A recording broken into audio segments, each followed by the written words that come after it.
Every second, nearly 9,500 commercial airplanes are in the sky around the world.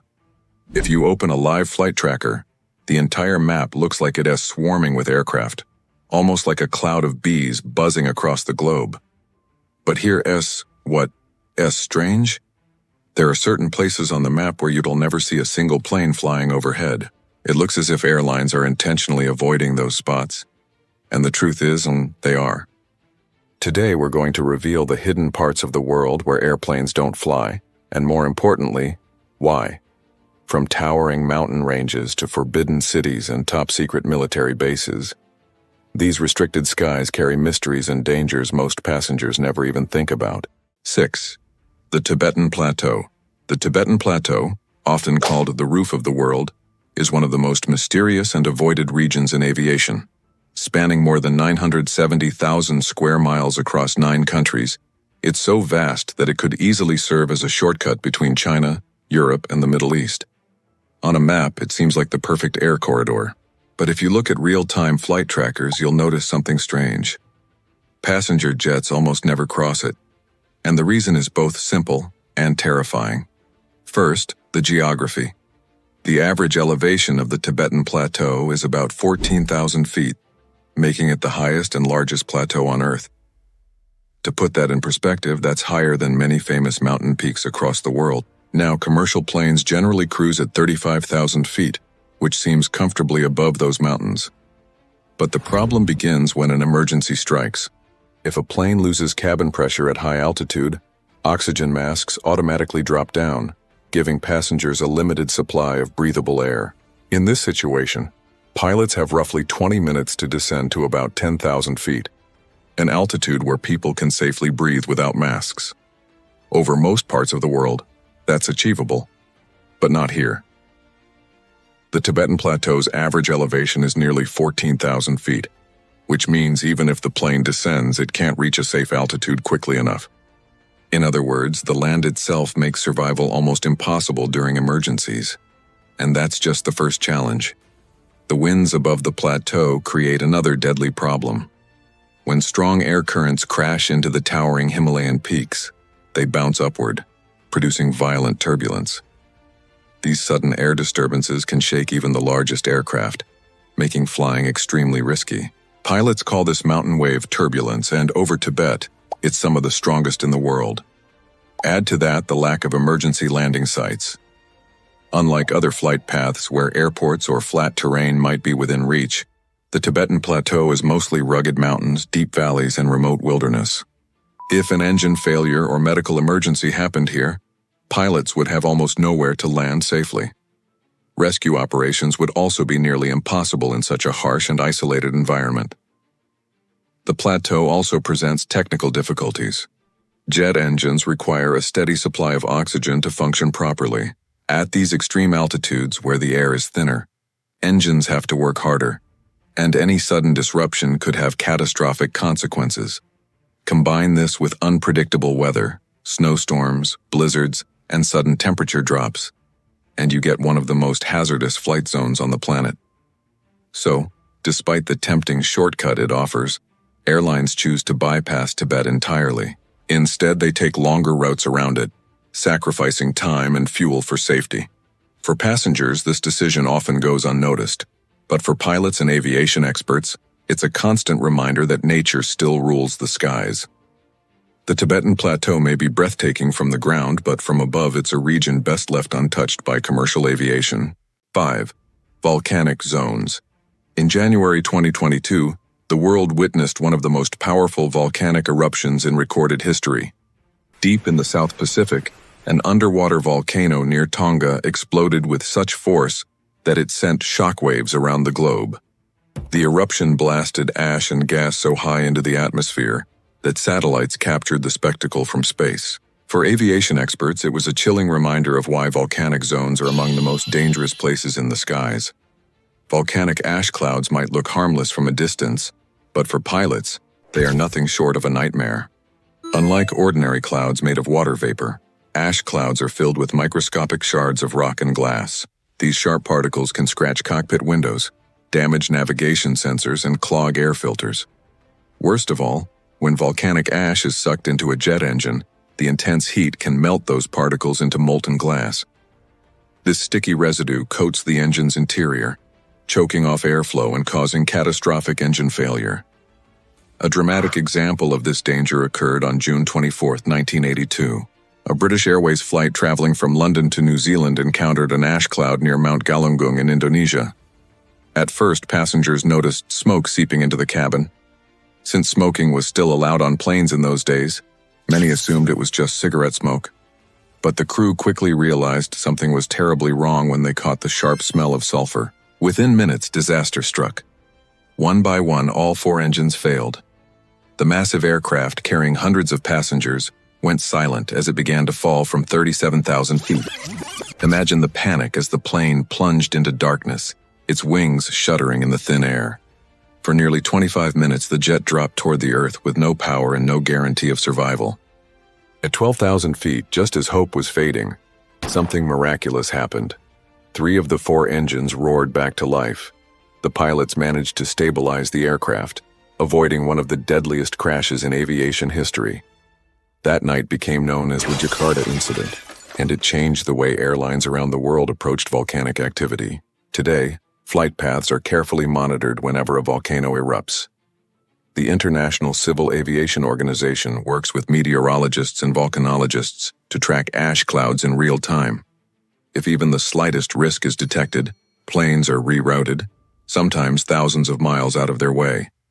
Safety always comes first, because the cost of ignoring these dangers is far too great. Volcanic eruptions like the one near Tonga in 2022 prove just how powerful nature can be. The ash cloud from that single event circled the planet multiple times, disrupted satellite communications, and forced airlines to cancel or divert dozens of flights. In the modern age of advanced technology and precise navigation, one truth remains. Volcanic zones are off-limits for aviation. No shortcut is worth the risk. 4. Craters.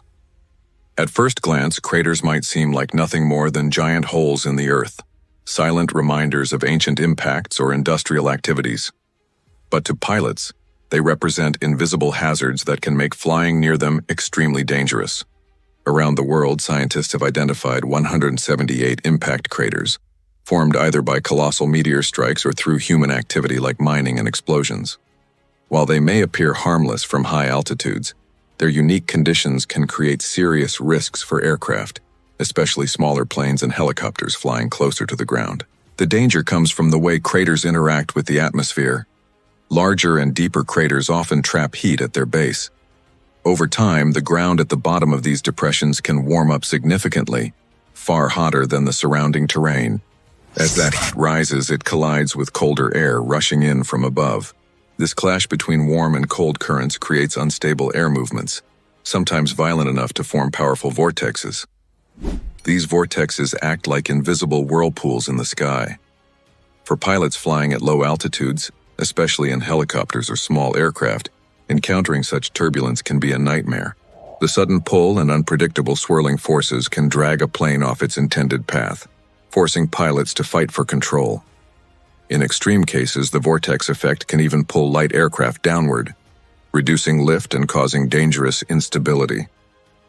The risk is compounded by the fact that turbulence around craters doesn't always behave like normal air currents. Unlike predictable jet streams or mountain waves, crater-induced turbulence is erratic and highly localized. A pilot may fly smoothly one moment, only to be violently shaken the next. That's why aviators are trained to recognize craters from afar and adjust their flight paths immediately, giving these zones a wide berth. One of the best examples comes from volcanic craters. These massive bowls left behind after eruptions often retain extreme geothermal activity. Heat escaping from deep underground combines with external weather conditions, producing dangerous updrafts and downdrafts. For helicopters conducting rescue missions or sightseeing tours near volcanic sites, this turbulence can prove especially deadly. Even military pilots trained to handle difficult conditions are cautious when navigating airspace near active or dormant craters. What makes craters particularly deceptive is their appearance. From the sky, they may look calm, even beautiful. Perfect circles carved into the earth, surrounded by untouched landscapes. but the invisible forces they generate are anything but peaceful. For passengers on commercial flights cruising far above at 35,000 feet, the risk is virtually non-existent. However, for any aircraft flying closer to the surface, caution becomes critical. This is why aviation authorities mark known crater zones on navigation charts and advise pilots to avoid them whenever possible. It's a precaution born not out of superstition, but out of hard science and hard lessons learned. In aviation, safety comes from respecting the unseen, and craters are a powerful reminder that what lies beneath can affect what happens far above. 2. Mecca, Saudi Arabia. Mecca, located in western Saudi Arabia, is the holiest city in Islam, a place where millions of Muslims travel each year to perform religious pilgrimages like Hajj and Umrah. But what many people don't realize is that Mecca is also one of the world's most well-known no-fly zones. Planes are not allowed to cross directly over the city, and this restriction has led to countless myths and speculations. Some people claim it is because Mecca lies at the so-called center of Earth's gravity, while others imagine mystical explanations. The truth, however, is far more practical and rooted in safety. The Saudi government enforces this no-fly rule for two main reasons: security and noise control. Let's start with security. Every year, millions of pilgrims gather in Mecca, sometimes with over 2 million people arriving during the peak Hajj season. With such enormous crowds packed into a relatively small area, even the slightest aviation incident could be catastrophic. A malfunction, a crash, or even falling debris would put countless lives at risk. By banning planes from flying overhead, Saudi authorities eliminate that danger entirely. The second reason is noise. Mecca is surrounded by rugged mountains, and sound in such terrain behaves differently than in flat landscapes. Aircraft engines already loud at takeoff or while flying at lower altitudes would have their noise amplified by the surrounding geography.